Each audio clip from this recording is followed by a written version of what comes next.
First it wasn't happening, and now it's a reality. The Witcher 3's PS4 Pro patch 1.51 landed this week, finally giving us that coveted 4K support and what CD Projekt Red describes as a slight performance boost. It's a tiny update in size, just over 100 megabytes, but the ramifications are significant for PS4 Pro owners. So today, I'm here to break down what the patch does and doesn't do compared to the base PS4 experience. And what better way to kick things off than with a graphics comparison, all running here at 4K resolution. It's easy to spot the upgrade in image quality. What you get on PS4 Pro is a 2160p image, but achieved through checkerboard rendering. Okay, technically the console is rendering out half the number of pixels compared to a true 4K image, essentially 1920 by 2160 being pushed out every frame. That horizontal resolution is cut, and the result is a little blurrier than you might expect from the real deal. However, PS4 Pro's checkerboard technique does at least fill in the gaps by using information from the previous frame, and in a still screenshot it creates the illusion of a full 3840 by 2160.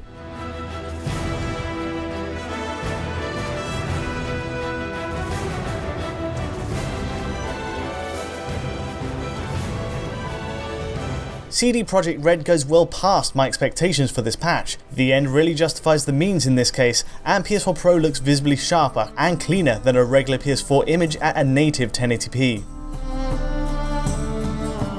The one catch? Well, suppose you have motion blur disabled in the menus, you can occasionally catch unsightly edges like this, almost like an interlace artifact on high contrast edges.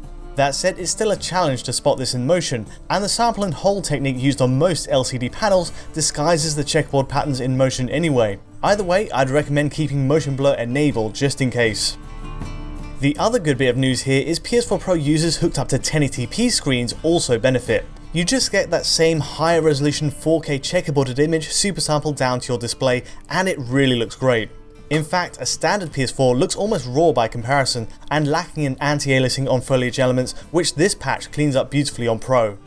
Whether you run the machine with 1080p or 4K output selected, you enjoy a better image all round, and the changes in visual settings also translate too.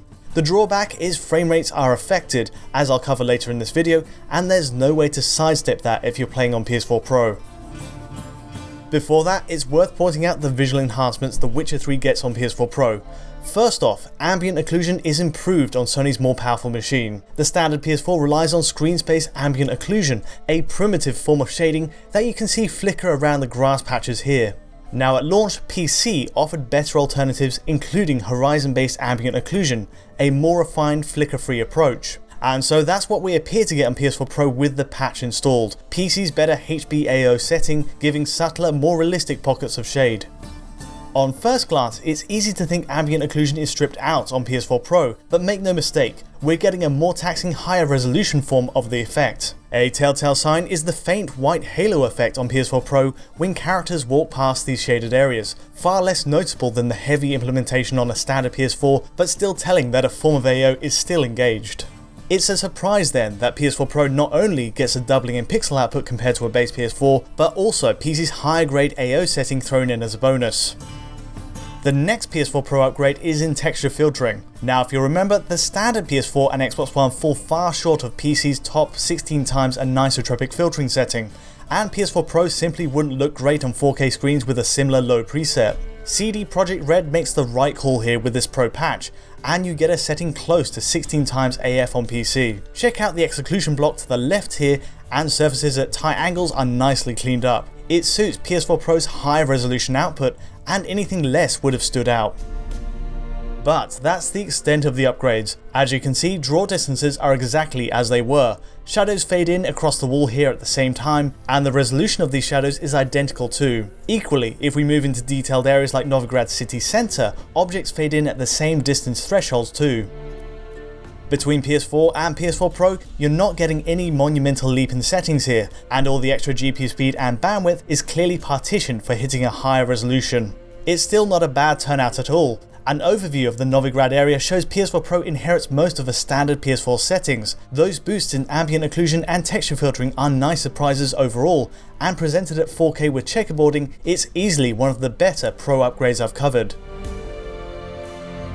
Now compared with PC running at a true 3840 by 2160 and max settings, there is a big difference in sharpness. Image quality is better that way, but PS4 Pro's output is still remarkable given the horsepower available to it, especially compared to the expensive GTX 1080 Ti we're running here.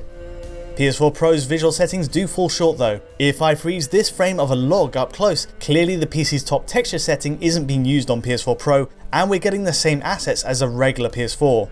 Next to PC, there are other missed opportunities here. Shutter resolution is still not up to the Ultra preset, and neither is draw distance. And perhaps for the best, we are missing Nvidia's taxing hairwork simulation here, which buckles performance at 4K 60fps on even today's best GPUs.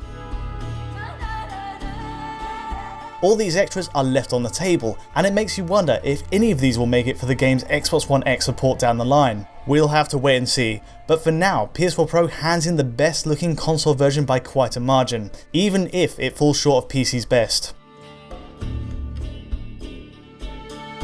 As ever, nothing comes for free, and there is a catch on PS4 Pro. These upgrades come with a side effect in performance. Now this doesn't affect the game at large, and PS4 Pro operates at 30fps for the most part. However, stress areas like Crookback Bog and cutscenes involving heavy alpha effects run worse on PS4 Pro by an obvious margin.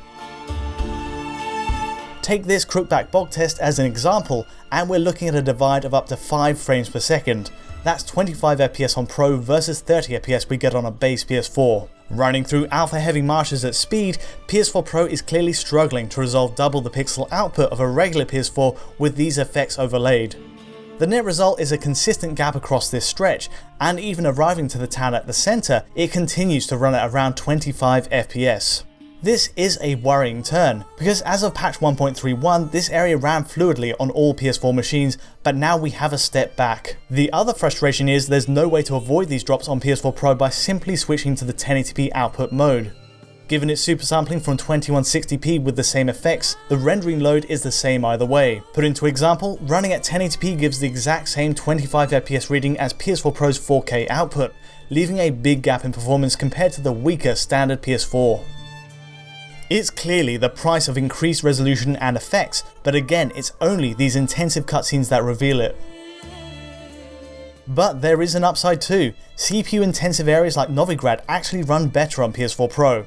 Now a standard PS4 tends to give one-off stutters all the way through this route, but the number of draw calls in complex city areas hammers the CPU, buckling it in this case to 25fps.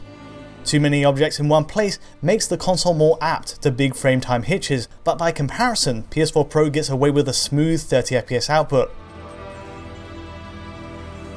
It makes sense too. PS4 Pro's high clock Jaguar cores are going to have an easier ride through here, and rendering at higher resolutions will have no impact. It's a double-edged sword then. Areas that challenge GPU bandwidth drag PS4 Pro down to the mid-20s, but performance is at least ironed out in places where CPU was a limiting factor on a base PS4. The rest of the game is unaffected though, and really it's much the same 30fps experience you'll remember, though potentially with fewer streaming hiccups on Pro. Overall then, it's fair to count The Witcher 3's PS4 Pro support as a surprise success. Yes, performance isn't improved across the board, but there's a lot to celebrate here. Visuals are upgraded, and Ultra HD TV owners are getting a great image from the machine. Considering CD Projekt Red at one point had no interest at all in factoring in PS4 Pro, it's arguably the emergence of Xbox One X that spurred the team on to optimizing 4K for console. In this way, PS4 Pro shows us the likely direction it'll take. Perhaps we'll get something close to a true 4K on Xbox One X without checkerboarding, but only a few visual upgrades. Even better would be an option to choose, similar to what we have in Rise of the Tomb Raider, to choose between the full 4K experience or higher settings at 1080p. Either way, it's a great result for PS4 Pro owners. But with that, I'm out of time. If you did find this analysis useful at all, please let me know with a like or subscribe. And as a 4K video, it's well worth checking out our Patreon at digitalfoundry.net to see the original source file. But until next time, thanks for watching.